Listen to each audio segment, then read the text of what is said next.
Okay, so we're going to get started, and just a little bit about what we'll do today. The first half will be talking a little bit about Hugo and the folder structure and files that we have in the repo right now. And then the second half, we'll get to test some things out and go over some stuff for the next meeting. And then I will share these slides after the workshop as well. Okay, so this is the setup and prerequisites for today. So if you look at that document, this is going to have everything that we'll talk about today before we start messing with stuff. And at the top, you'll see these prerequisites. So having a GitHub account, VS Code, and Hugo installed, then Git installed and authenticating with VS Code. And there's links to each of the parts of that workshop in the document as well. So if you want to kind of look through that, if you run through the whole GitHub workshop, then you'll have all of this set up. But if you wanted to look at specific things, so you're running into having to authenticate again or something, those specific places are also linked. What we'll do today is fork and clone the repo. So we'll fork on GitHub and then we'll clone it in VS Code. If you've already done that, there could be an issue with the submodules because we had to update the themes folder on our repo. So there is a command that you can run for that as well that will be linked in the document. Because for cloning the website repo, we have to clone recursively versus you can usually just clone as it's shown in the GitHub workshop. But because we have submodules, we have to clone recursively. So this is what we will focus on right now real quick, just to run through forking that again. Because you have the option, if you have already cloned it, you can run that command. If you look in the document link, it should show you this command right here, git submodule update init recursive. Or if you want to, you can just delete your fork in GitHub and we can fork it again, because I'll walk through forking right now. So if we go to the repo and we see this fork button up here, we're going to go ahead and click that and you'll select where it's going to go. I have a couple different organizations, so I'm making sure it goes to my account. And then you'll go to the code button and do this little copy. We'll open up VS Code and you should be able to do Control-Shift-P and do git clone recursive.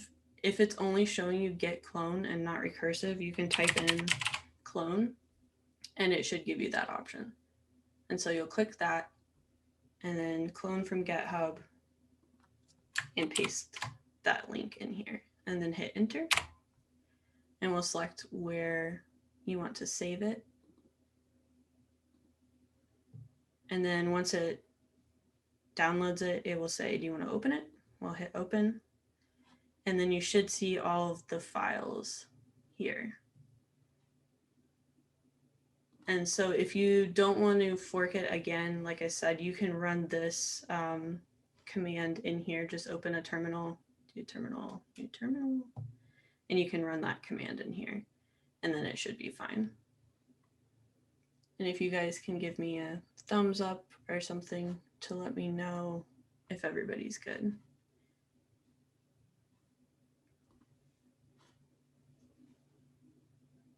Awesome.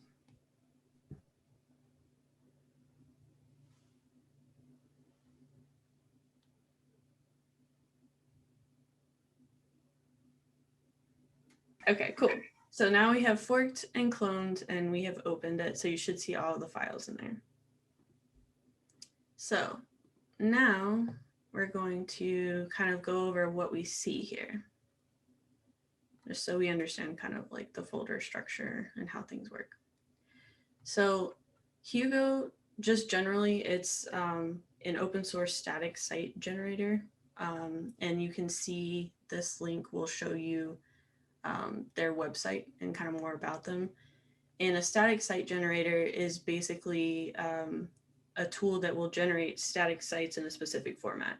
And compared to like a dynamic site like WordPress, it lets you have more of like a minimal approach, and you don't have to learn how to deal with like databases, backend server languages, and you can use basically a lot of text files, and you don't have to code everything yourself. It just kind of helps simplify things. So you can use programming logic like if statements, for loops, short codes with built-in functions. You can reuse pieces of HTML. And it's just kind of like a nice way to simplify things. So instead of having to program a bunch of things, a lot of things are in plain text and reusable. So it just helps with that. And then if we look at our folder structure, if you guys see, this is the link to the original Roxo themes repo. You'll notice that our files look a little bit different. And the reason for that is that their repo is formatted to be used as a theme. And we are using that theme as a folder in our repo. And so what we've done, how you see all these like archetypes, assets, content, data, all that outside of the themes folder, is we have copied all of these files from this example site that they had set up outside into basically the root of our own repo. So it's going to be using this themes folder, but we have this example site that we can mess with. And so when you look in the themes folder, you'll see those are all the contents and structure of that original repo for that Roxo theme. And we copy these out so that we can edit them. And that's something to note. We only want to copy out the files that we want to edit to override something in the theme.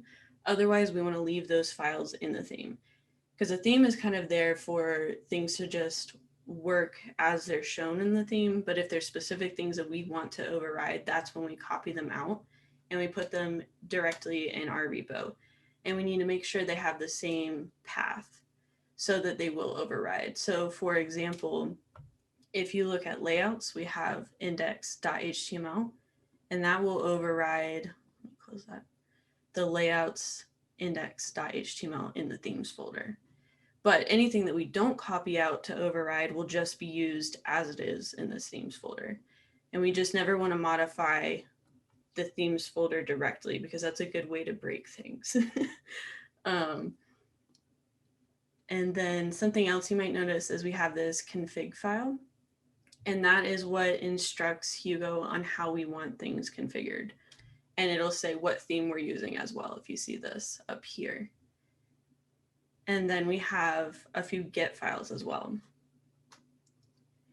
And so for the Git files, just a little bit of background on that. Your Git client is kind of like a browser, but instead of looking at websites, you are accessing Git repos. And so all these files that start with this .git change how your Git client's like settings for how it's supposed to interact with the repo. So we have different kinds of .git files. So we have Git Ignore, where we can specify things we don't want to include in the repo. And the reason we have to do this is because there's some files that when you run the Hugo server, they just get dynamically generated. And so we can't just delete them, because the next time you run the server again, it'll create those as like every time you do that. So we want to specify in this .git ignore what folders or things that we want to ignore. And so for right now, we have a resources folder that we want to ignore, because that's something that gets dynamically generated every time. And we'll see that in a minute as well. And then Git attributes is where we can specify how you want to read or interpret like certain things with your files. And currently the only thing that's being used for is to prevent like Windows modifying certain text files, because Windows doesn't have the same like line endings compared to more widely accepting formats. And we won't talk about that too much here, but that's just what that's doing. And then Git modules, basically, since we're using somebody else's repo there as our theme, that's considered like a submodule. And so in Git modules, we can specify what other repos we want to use. And so you'll see up here, we've got submodule, themes, Roxo, and then where that's coming from. Are there any questions on this stuff so far? Awesome. Yeah, just stop me if you are curious about anything too. So this forestry file, this is something we don't really have to talk about too much. This isn't being used. It's just something that was set up if you want to use it in their example site. And forestry is basically like a content management system for people who don't want to deal with code. So it's something that was just here if we wanted to use it, but I'm pretty sure you have to pay for that too. So that's not really something that's getting used right now. And then we have this archetypes folder, which for now just has this default.md, and that's a markdown file.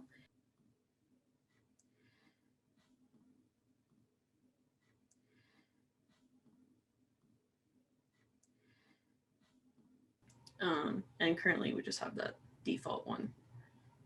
And then if we look in the assets, we can see CSS, JavaScript, and SCSS. And so in CSS, we are using Bootstrap, and you can learn more about that here if you want. We've got JavaScript files for handling different things. So vendor is going to be using jQuery if you want to learn about that as well, which is just a JavaScript library. And then we have a form handler using Ajax, and you can learn about that as well. And that basically just lets us have those form submissions without reloading the whole page. And then they have a script to handle scrolling that adds like some of those effects that you see and helps scrolling be a little bit smoother. There's like special ways to do that. So if you're interested, you can look at that as well. And then SCSS is basically Sassy CSS, and it's a style sheet language that compiles to CSS, but it allows you to use like variables and functions and stuff. So if we look, you see things like secondary font and important and all this other stuff that is just basically easier to set that somewhere else.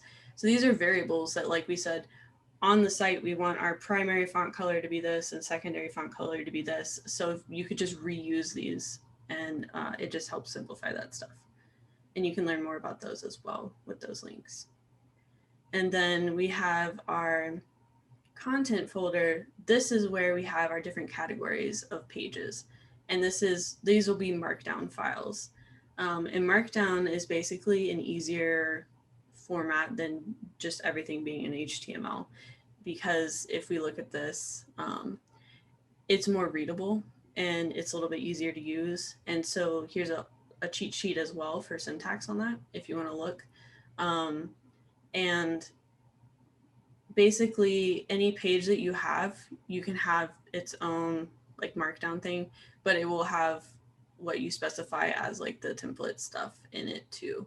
And so we have different types of pages here. And we can add to that and remove things as well. And then the data folder, this has a bunch of YAML files. And I am not an expert on YAML. I'm not going to try to explain this, but if you want to look at that, you can go here. But basically, these contain like information that you would find similar to a database. So if we look at this team YAML file, we'll see all the members of the team, and you can see all of their information. So they each have a like profile picture, a name, and like their role. And so this is something that if we look at, currently it's in the themes folder. If we go to layouts and we go to partials and team HTML, what we can see is that it'll pull from the members kind of in like a loop. And so we can keep all that data together, but then just display it and call it over here and set up how we want each of those pieces from each of those members to be displayed. So it's kind of like a little database type of information that you can include in those files.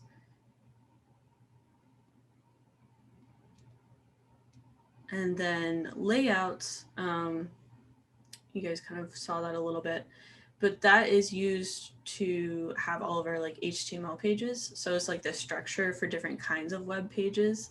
So if I'm going to close that. If we look, we can see like list pages versus single pages, and they'll call other things as well. So it's reusing a lot of code. If you want specific things for about pages, then we would have specific structure for that. You've got your home page, which is the index page. 404 is where we could put what we want them to see, like if a page isn't found.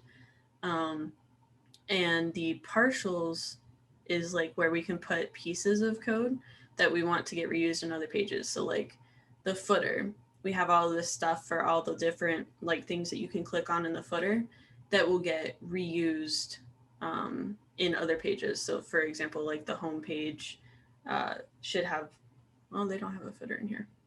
But like if you see the partials, we've got all these different partials that are getting loaded on that home page so that you can specify those and then just call them. So that's where you'll keep layouts kind of organized like that. So if you have specific things for like your about pages, your blog pages, we've got default HTML pages, and then like partials that can get reused as well. And right now, the only ones we've copied out to play with are 404 and index. But if we want to start overriding other pages, then we can copy those out as well. And then resources. So I'm going to run the Hugo server real quick just to show you guys.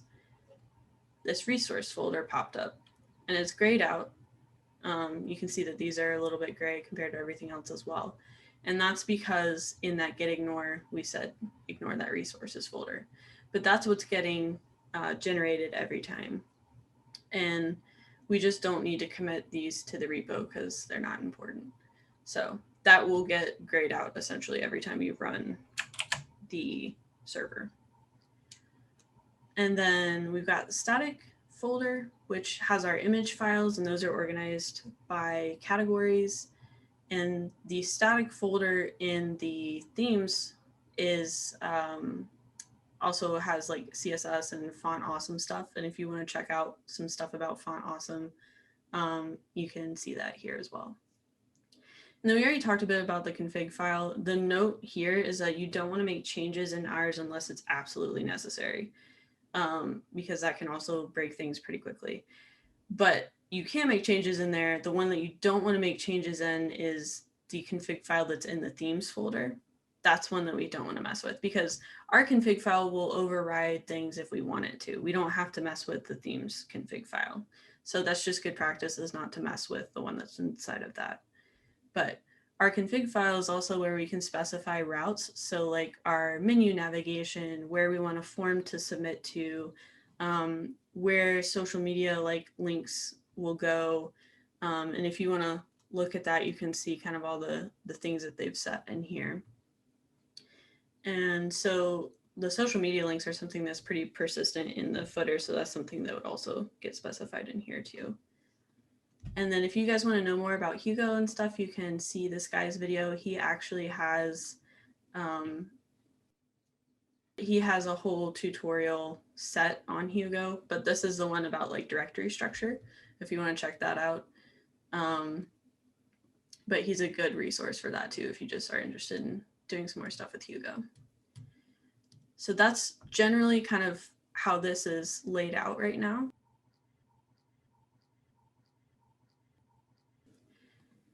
So our next thing, we don't need that full screen, is going to be to play around with it. And if you aren't able to play with this in VS Code right now, you can look at the files on GitHub as well if you want to see like what's in them. You can explore that like on the repo directly. So we're gonna try our first change here, but just to note, if you're ever editing files, you always want to make sure you pull from GitHub to make sure you have the latest version of whatever branch you're working in, especially if you're working with a team, because if somebody made changes and you didn't pull down before you started making more changes, when you push it, you could have merge issues. So ideally, you'd be working on different parts and there shouldn't be some issues merging, but it's always a good practice to go ahead and pull. But for right now, since we forked and everything should be fresh, we don't need to worry about that. But that's here just to tell you how to do that for in the future. So we're going to try changing the body color first. So if we open the folder and you see all your files, you'll go to Assets, SCSS, and then look at variables.scss. And so if you remember, we talked about some of those variables that you can set color values and stuff for. So that's what you'll see here. So we've got like body color, primary color, and these variables can get reused throughout the other files. So if we want to change this body color, you can actually hover over this and it'll pull up this color picker and you can just play around with it and pick a new color. And you want to pick one that's going to be enough of a difference that you'll notice a change. So if let me Control Z that really quick. All right, so we're kind of at a white right now. I'm going to make it black just for a change. And then what we'll want to do is Control S. So we'll save it. And then if you have Hugo installed, you should be able to do Hugo server -D. Hit enter, and it'll tell you it's running at localhost. So we can see the website now. And then let me close this. Got too many things open here.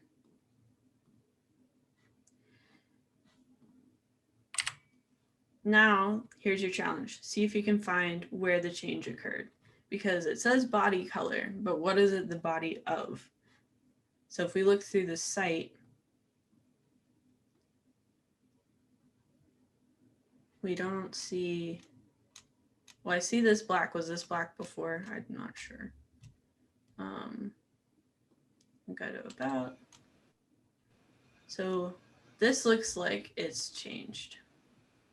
So this was on the. I mean, I'm purple because that's like definitely not a thing that was in the site, and it's that like where you are. Okay, awesome.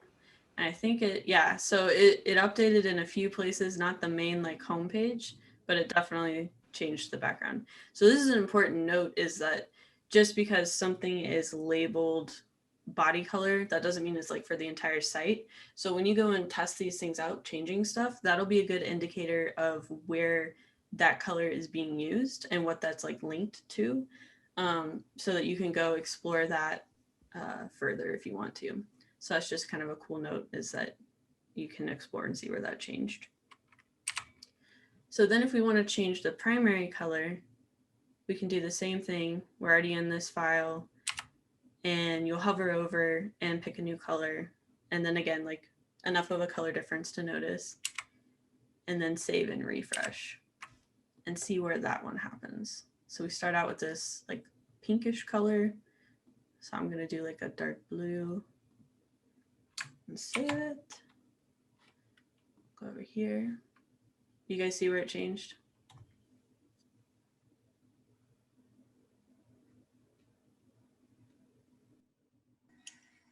What was the server command? It's Hugo space server space -D.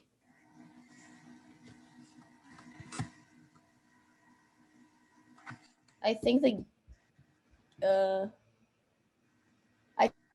in touch button. I don't know if they get in the touch or like connect for a different color before, but I don't remember. Yeah, so I'll go Control Z. So if you look at my screen now, and then I'm gonna hit save. Yes. Yeah. Yep. So now we can see that that's being used for the button colors. And so we have some specific files that are for specific buttons, because maybe not all buttons change. So this one didn't change. So you can start to see what is connected to certain things. And that's a good way to like learn about each of these files and what they contain as well, because it can be overwhelming to try to go through all the files and like see what's in them. But if you start messing with some stuff, seeing where it's connected, and that'll help you like learn kind of how things are linked. Okay, so we've changed 2 colors. Now let's try to change the footer.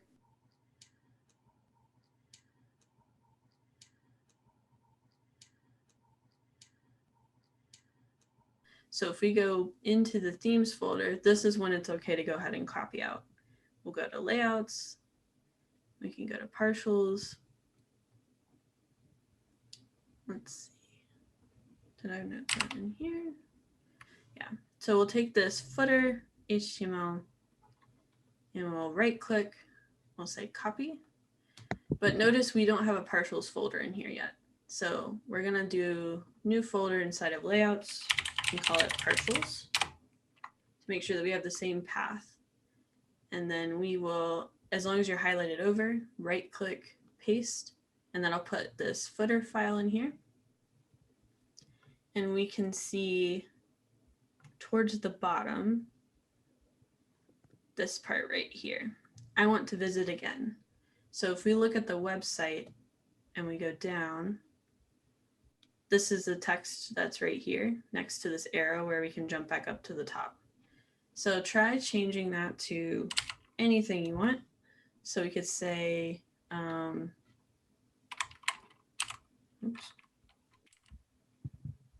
I'm going to say, take me to the top.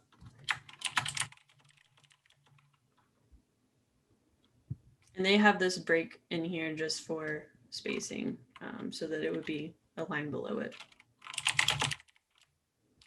But you could remove that and see what happens too. So if we save this and we go refresh, go down, we got take me to the top. And so now you've gotten some practice copying out the folders you need and making sure like the path is correct. And then we can change that. And notice we did not change the footer that is in the themes folder. We changed our own up here. And so we're just going to leave that. You just always want to copy it.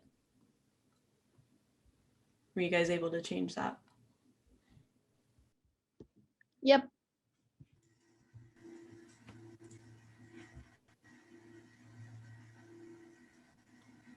Awesome. Let me know if I'm going too fast too. I don't know. I think half are watching and half are trying to keep up. So let me know.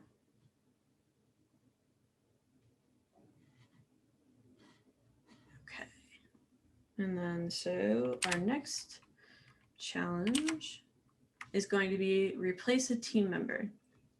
So if we go to our data folder and we check out that team file that we were in before, and you can see all of the data for each team member.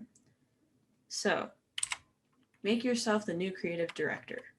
You can add your name and a LinkedIn link. So you can change a link here, and you can always add photos to that resource folder or the images folder later if you want to test out like adding a picture. But for now, I'm just going to change the name. And I'll leave creative director.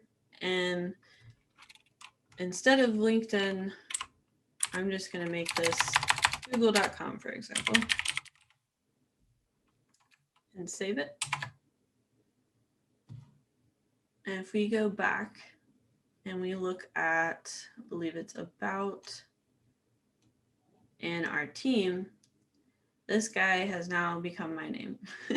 So we can see the name has changed. And if I look at this link, it's not actually working currently. So why do you guys think that might be?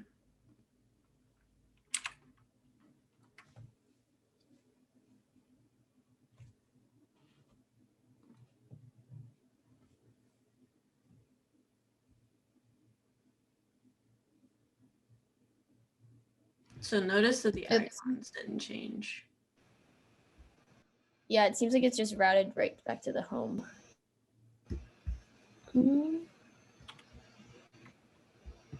But notice if I think this is gonna, yep. If I click on the other icons, those go where they're supposed to. Is that just for the one that you've changed, or is that for everybody?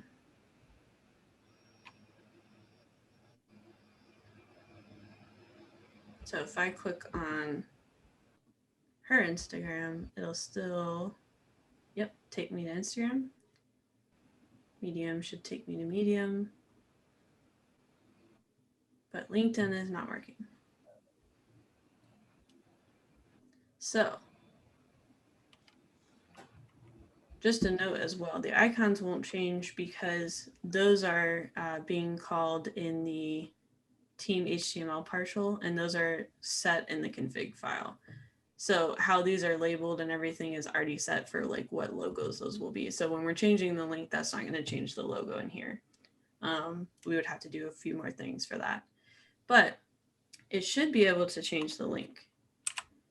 So can anybody figure out why that might be redirecting to the homepage? And I'll give you a hint that now that we have this partials folder, we can go to the partials in the themes. So we'll go to layouts, partials, and we'll find that team HTML file. We'll go ahead and copy that and paste it in our partials so that we can edit that if we need to. So let's look at that and see. Here's where the links are getting called.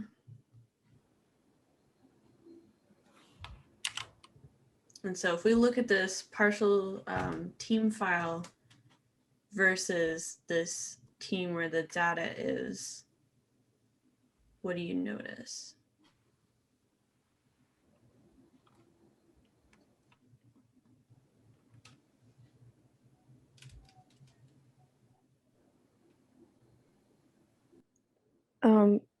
I don't fully understand like the code that I'm looking at, but it looks like it's looking for a link that ends in .linkedin.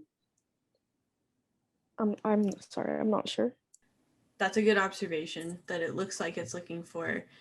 So what it's doing in the HTML file is it's kind of like a variable in the sense, so this .medium, if you go to this folder, it's like what it's named. So it's going to look for the link that is labeled as medium. Does that make sense? I see. That makes sense. Okay. And so then what do you notice here versus here?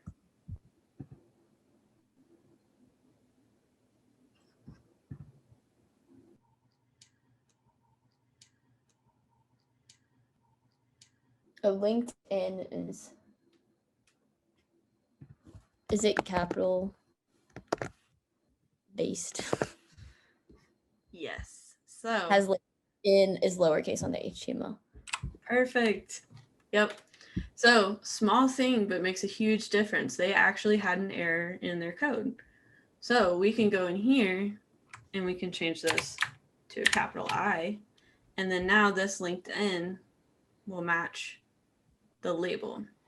So if we save this and we go back to this page, refresh, that'll go to where I linked it to. So nice catch.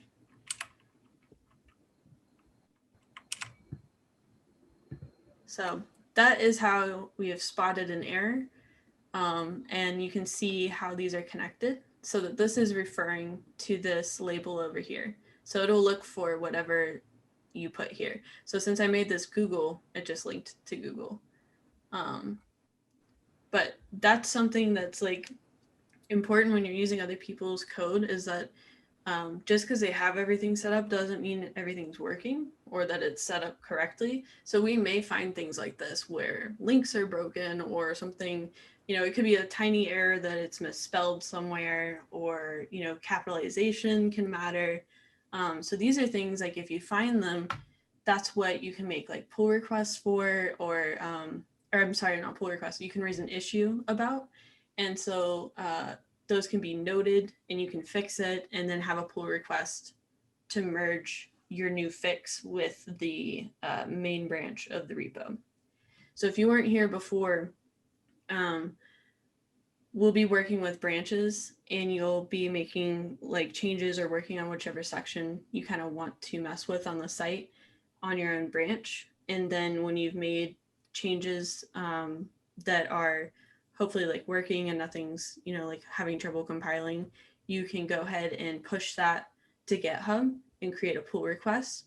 And then I'll look at the pull request and see if there's going to be any merge conflicts. And if there's not, then I can go ahead and merge your changes in with the main branch. And so your changes will be implemented in the main branch where our basically site would be, if that makes sense. But these are the kinds of things that you would raise an issue about or go ahead and fix and make a pull request. And we'll talk more about those another time for like pull requests and stuff. For now, this is just for you guys to play around with. And if you do find things that aren't working, it is good to note somewhere, and so that those changes can be made when we start working with the repo directly. Because for now, we'll be just working with the forks until everything is set up.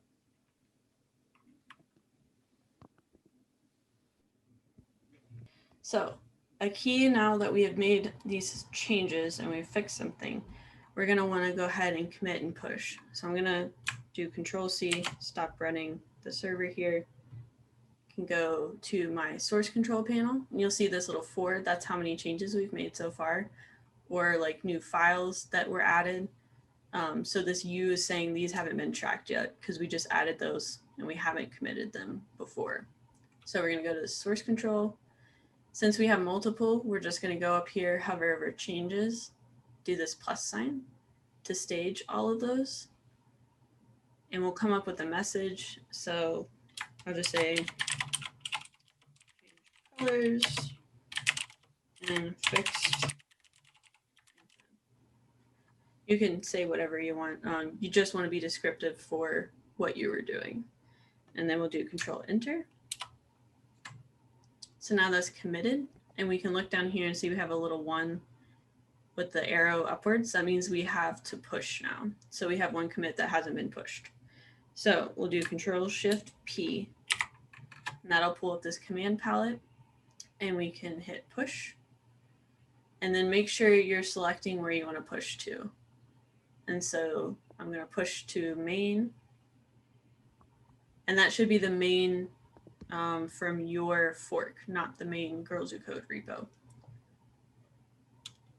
And that should, because of how you downloaded it or cloned it, it should have that path already. So it'll go to your main branch of your fork. And then, yes, you can see these commands here if you want to run those later. And if you want to be added to GitHub, we're going to look at that in just a second. I'm going to see if I can go ahead and show you guys. So just so you guys know, this is how you can see, this is the Girls Who Code website repo right now. And you can see how many people have forked it. I can click on this 3 and see. So if I go to this, this will be my fork. And I can see that I pushed 2 minutes ago. And if I want to look at those individual commits, I can click on this. And so you see my commit message right here that I changed the colors and fixed LinkedIn. And if you want to, you can click on that and it'll show you all of your file changes. So red is removed and green is added. So if I added a whole new file, the whole thing's going to be green. And you can just look at that. And so this is just a fun way you can play around with stuff, see where things are linked, and practice your commit messages and pushing. And then when I see who has forked the repo, that's how I add you guys to the web team. So if I go back, you can actually see where you forked from. So if I go back to this original repo, I look at the forks and then I add those usernames. So we have currently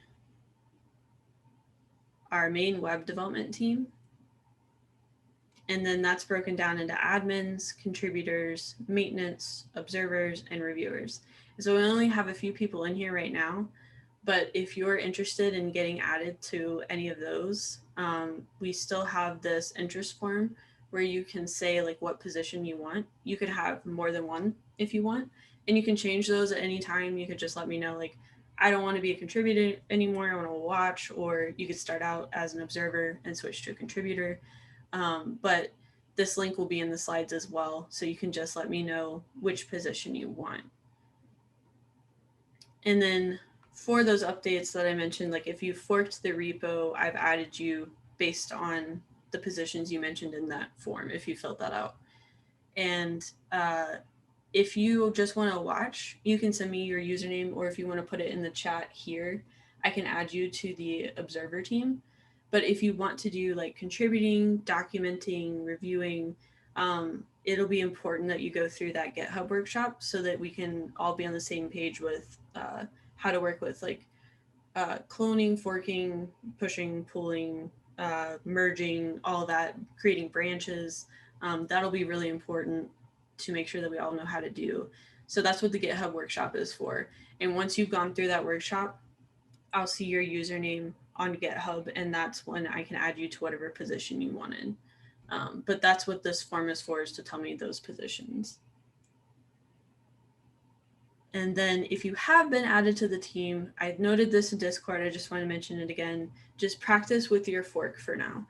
We don't want to make changes to the repo directly yet, because that'll be more like another meeting, going a little bit more into how we want to approach that, how we'll divide the work and work with branches, and essentially make sure that everybody can collaborate without causing issues or working on the same pieces or something like that.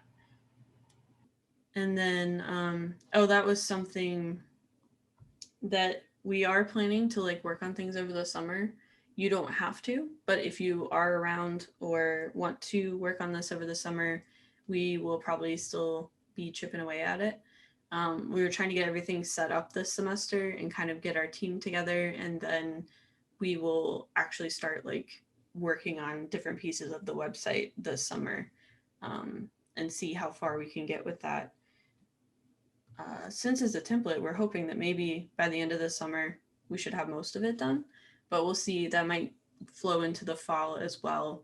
But if you don't end up working over the summer as well, we will hopefully have like smaller little development projects that we're planning for next fall, depending on who's in this position. I don't know who will be the web and media person after elections.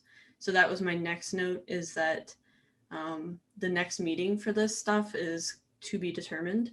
We're seeing how elections go. I should still be working on the website project, even if I'm not in this position, but it might change how like meetings and other things are set up. So we'll see how that works out, and I'll keep you guys updated. But in the meantime, now you should know kind of a little bit how to like change things and the general like folder structure. So you can feel free to like play around with all that and work with your fork. And if you haven't already, you can also work on that GitHub workshop. But yeah, so those are the things that you can work on, is playing with that and running through the workshop.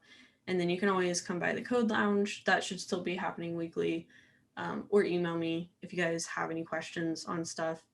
And that's pretty much all I have. If you guys had any issues and want to hang out and work through some stuff or have some questions, you can let me know, because I'll be here to help with that as well.